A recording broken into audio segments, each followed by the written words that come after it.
retrouvons de manière hebdomadaire à notre rencontre de cet espace santé, qui nous permet ainsi de vous tenir au courant en ce qui concerne donc les faits nouveaux sur la situation sanitaire. Ce matin, nous avons le plaisir que nous une analyse de 15h à 16h30. Alors, tout un chacun vous invite d'être présent. À la fois, ce sera sur la radio, de manière radiophonique, et ce sera aussi pour les youtubeurs, donc sur YouTube RVM. Et il y aura donc à ce temps des questions que vous pourrez poser. Donc la régie sera complètement ouverte pour vous. Ensuite, ce sera aussi un temps avec plusieurs professionnels, donc des psychologues, médecins et aussi, dans le contexte théologique, un pasteur. Donc vraiment un rendez-vous à tout un chacun. Nous allons donc revenir à notre professionnel, M. Moïse Valsi, qui va nous cerner un peu la situation, on va dire, sociale, le contexte dans lequel se pose ce vécu du confinement, du déconfinement, finalement toute une situation du Covid-19 qui s'est posée. Selon vous, M. Valsi, quel est en dehors de la finalité sanitaire l'impact psychosocial de la distanciation sociale et physique liée à la pandémie du Covid-19? Je dis déjà bonjour à tous nos amis visiteurs, à RVM, les internautes. Il est clair que le Covid-19 a posé et pose encore des problèmes, mais la réalité de la distanciation, malgré le fait que ce soit nécessaire, cette distanciation sociale afin d'éviter tout risque de contamination, va aussi poser effectivement, comme vous l'avez dit, certains problèmes au niveau psychosocial. Et j'ai noté un certain nombre de dysfonctionnements, un certain nombre de réalités qui pourront se retrouver par rapport à ces personnes. Donc, nous pourrons effectivement échanger par rapport à cela. Justement, à cet effet, donc la chose qui va se passer, c'est qu'on se rend compte de plus en plus qu'il y a donc un certain souci, une certaine inquiétude. Et cette inquiétude pose des réalités stressogènes, des réalités d'angoisse. Et on se rend compte au fur et à mesure une société qui est dans la crainte. On a pu aussi se rendre compte au cours donc, de nos rencontres hebdomadaires qu'on a pu poser des problématiques, notamment sur la situation liée à ce confinement des familles, liée à ce confinement des relations entre les personnes.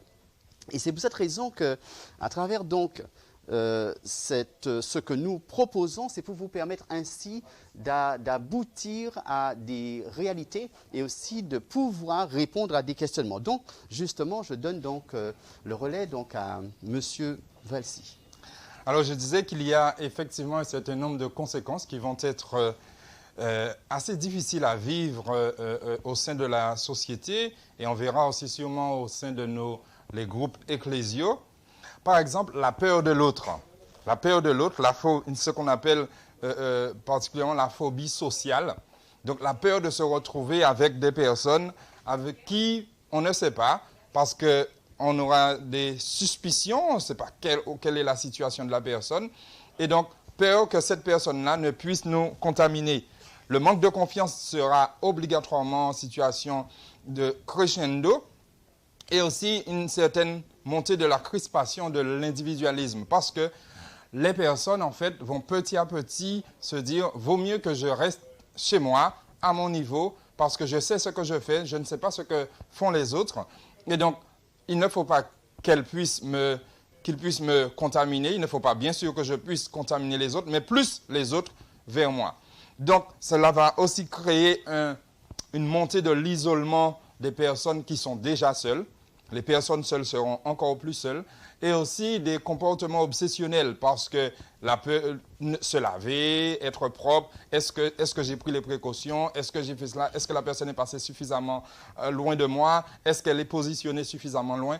Et donc, un certain nombre de comportements obsessionnels qui peuvent apparaître et qui vont générer au niveau psychosocial des tensions réelles, de l'anxiété, de l'angoisse, parce qu'on a peur. Mais on a peur de quoi? Peut-être pas de l'autre véritablement, mais de la mort, de l'impact sanitaire, l'impact médical, l'impact physique de ce Covid-19. Alors, de cette suspicion, de ce sentiment de crainte, d'angoisse qui génère bien souvent des attitudes, certaines fois que les personnes même se découvrent elles-mêmes, est-ce que, ou plus ou moins, peut-on dire que ce temps de distanciation, qui continue d'ailleurs, va modifier profondément le positionnement affectif et émotionnel des individus? Oui, on peut dire cela parce que nous sommes des êtres sociaux, nous sommes des êtres ayant pour base le développement affectif. Je rappelle que l'enfant, lorsqu'il se développe, pour qu'il ait un développement optimal, il a besoin d'affection. Nous avons besoin d'affection et donc l'affection n'est donnée que par l'autre, que par l'altère. Et donc ces distances-là qui sont posées entre l'autre et nous peuvent générer justement chaque jour, vont enlever chaque jour un peu plus de lien à la question de l'humanité, un peu plus de lien avec l'identité commune, enlever un peu plus de lien avec l'identité d'avec l'autre. On n'est plus dans ce rapport de proximité. Les liens sont distendus, sont un peu même délités. Et donc, en fait, cela veut dire que mon identité profonde de personne devient de plus en plus fragile, de plus en plus en danger, parce que je n'ai plus ce lien-là, ce lien qui me permettait de me définir grâce à un groupe, grâce à l'autre, des fois même grâce à des parents, parce que vous avez des parents qui vont se retrouver effectivement à garder de la distance, à demander à leurs enfants de garder de la distance, des enfants qui vont aussi s'éloigner de leurs parents, pas par peur d'eux, mais peut-être simplement parce qu'ils ont envie de les protéger, mais cela va faire que les rapports vont être profondément modifiés et l'émotionnel devra se transmettre, se traduire différemment et beaucoup de frustration par rapport à cela vont apparaître, mais nous avons besoin de dire aux gens, j'aimerais dire aux gens que, en fait, ce ne sont pas les personnes vos ennemis, c'est véritablement ce virus, c'est véritablement cette réalité. Et donc, il faudra redéfinir, remodéliser nos façons d'être, nos façons de faire les uns avec les autres. Alors, on se rend compte que, suivant ce que vous avez pu dire, qu'il y a plusieurs groupes. Donc, dans le contexte social, oui, au niveau familial, tout à fait, au niveau professionnel. Mais on se rend compte aussi qu'il y a eu donc la fermeture des églises, des lieux religieux. Alors, la question qui pourrait se poser, quels sont et seront les effets dans les vécus ecclésiaux et la pratique de la fraternité chrétienne? Effectivement, la fraternité chrétienne est quelque chose d'important pour toutes les personnes qui ont l'habitude de fréquenter des groupes ecclésiaux. Et ce vécu-là est, dans sa définition, aujourd'hui en opposition avec cette distanciation. Parce que c'est censé être ce qu'on appelle la fraternité. Donc, on se rapproche, on s'embrasse, on se congratule, on prie ensemble, on se rapproche, on se donne la main. Et cela crée du lien, de la proximité. Et donc, cette fraternité, effectivement, elle risque, comme on l'entend jusqu'à aujourd'hui, elle devra être redéfinie. Donc, nécessité de construire une véritable relation en esprit.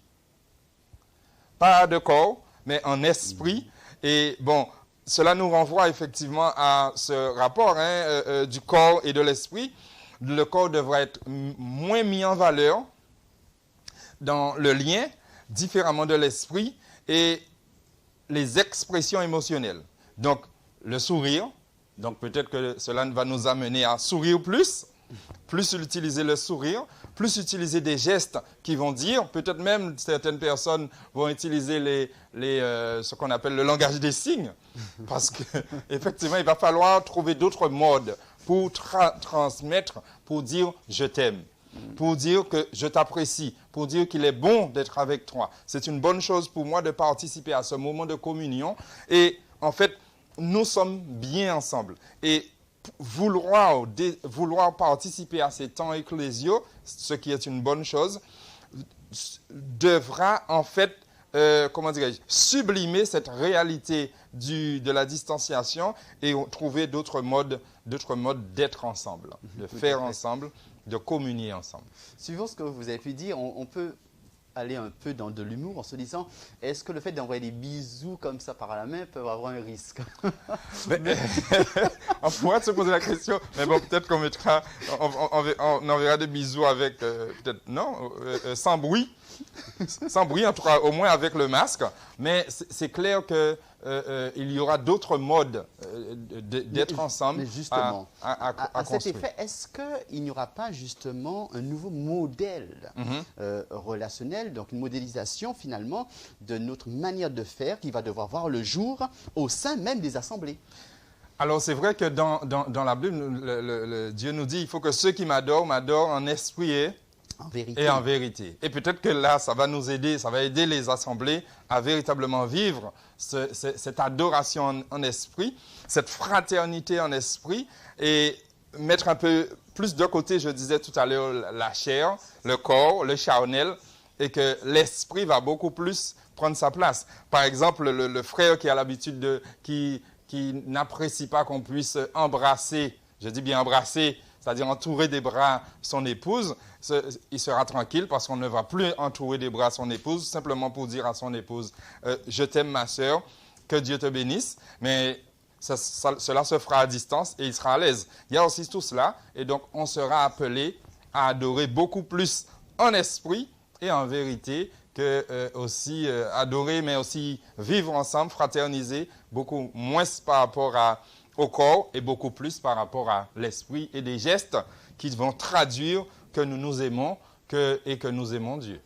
Juste avant de terminer, de porter une conclusion, on se rend compte que cela fait un véritable changement dans le tissu social, dans le tissu aussi religieux.